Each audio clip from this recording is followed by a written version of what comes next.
If you use a table saw long enough, you eventually notice something interesting. If you make a cut with a sled or a miter gauge, your fence doesn't really matter at all. And everyone watching this probably already knows that.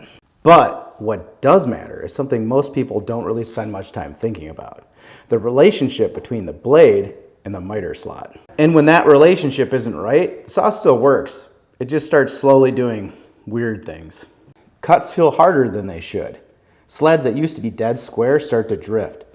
Jigs that you used to trust start to feel less trustworthy. So today I want to walk through how the miter slot, the blade, and the fence actually relate to each other and the order they should be checked in so your table saw stays predictable instead of quietly annoying you over time.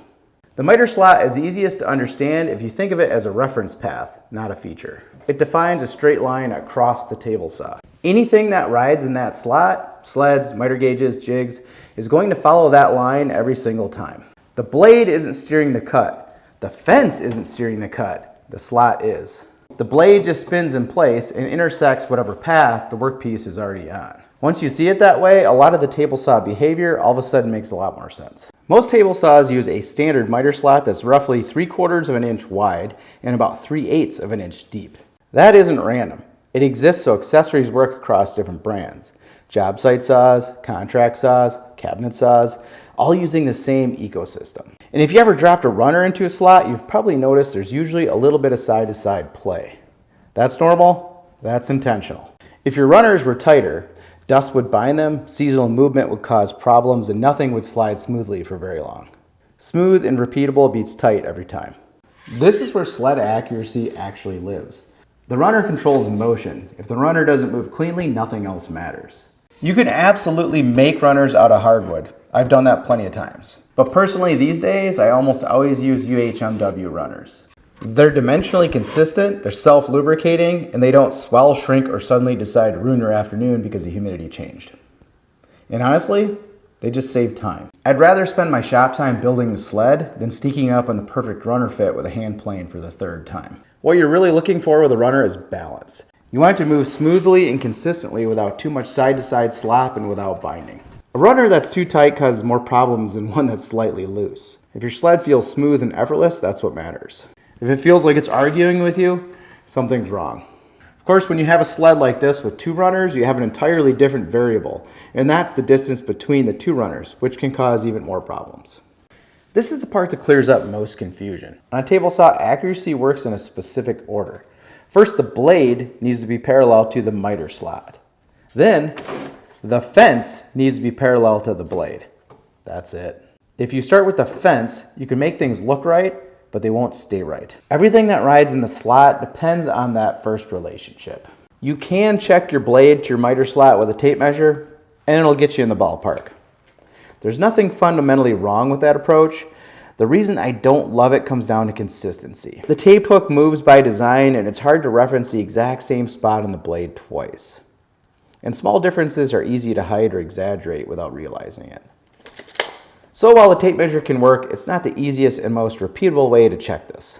This is the method I actually recommend. All you need is a combination square. They're inexpensive, useful for a ton of other tasks, and I'll link one down below. Raise the blade all the way up and pick one tooth on the blade.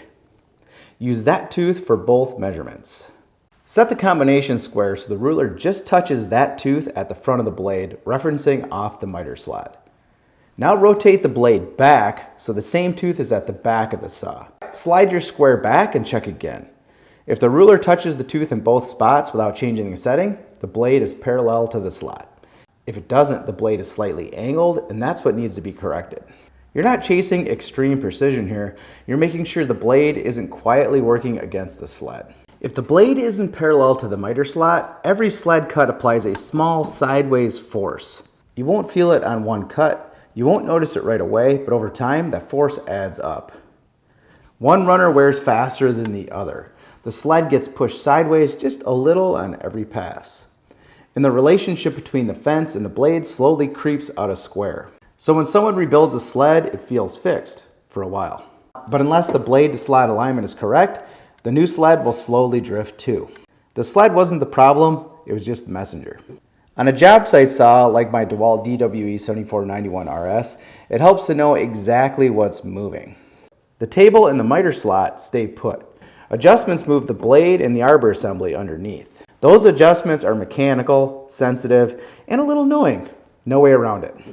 The upside is once it's set, it usually stays set, and suddenly the saw just feels better. Less resistance, cleaner cuts. Also fewer moments where you just stop and say, why does this feel wrong? Once the blade is parallel to the miter slot, now the fence matters. The fence controls rip cuts. It needs to be parallel to the blade for safety and cut quality. The rack and pinion on the DeWalt is solid, but it's not magic. If this relationship is off, you'll know it. Cuts get harder, burn marks show up, the saw starts acting a little spicy. But adjusting the fence will never fix a blade to slot problem. Different systems, different jobs. This is why sleds are so useful. They reduce variables. They rely on the slot. They make results repeatable. If you want to build one, I do have sled plans designed around this exact setup philosophy. I'll put links down below. But understanding why sleds work is far more important than any specific plan.